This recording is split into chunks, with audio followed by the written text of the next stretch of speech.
Hey everyone, Jack of all bricks here, back again with another LEGO Star Wars review for you. I recently made a pilgrimage to my local LEGO store and came back with a few goodies. Amongst them, this little gem right here, Luke Skywalker's X-Wing Mech. Now, I really haven't been a fan of the mechs myself. I only have one other, but I did enjoy building the Darth Maul mech. If you're interested in that, I'll link it below so you can check out that video.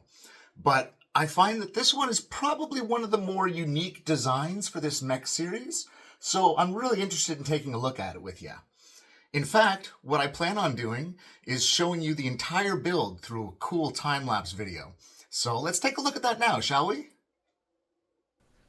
Before we dive into the build though, let's take a quick glance at the box art here. As you can see, it's set number 75390 with a grand total of 195 pieces inside. Now, this set was released back in June of 2024 and is currently still available on store shelves. It also includes a really cool Luke Skywalker minifig in his X-Wing pilot's outfit. Alright, so I have all my bags laid out here, my little extra lightsaber piece at the ready, as well as my instruction manuals. It's time to make the jump to light speed.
And here he is, Luke Skywalker, sitting pretty in what I consider probably one of the coolest mech designs that I've seen so far, at least out of the Star Wars ones for sure.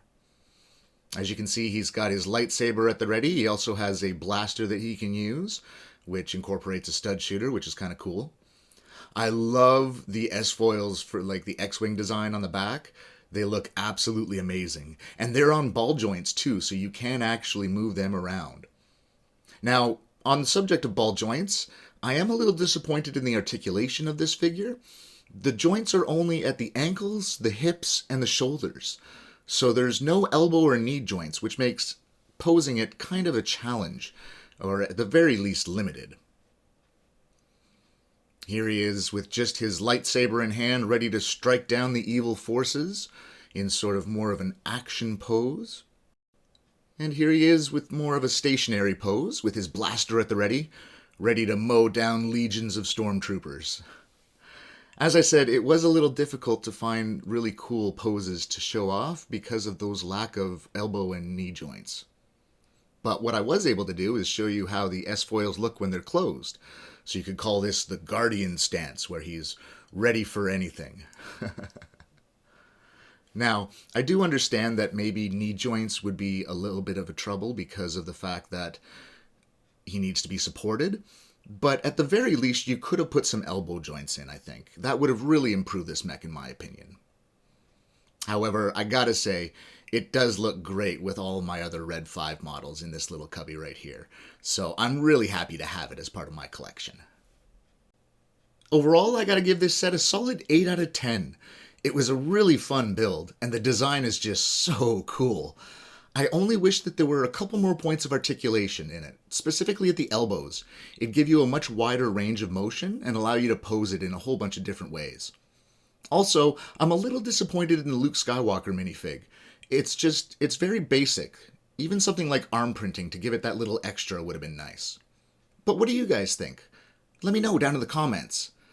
As always, thank you so much for watching, everyone. If you enjoyed the video, please don't forget to hit the like button. It's one small click for you, but it makes a huge difference for a channel like ours. Thanks again for watching, and may the bricks be with you.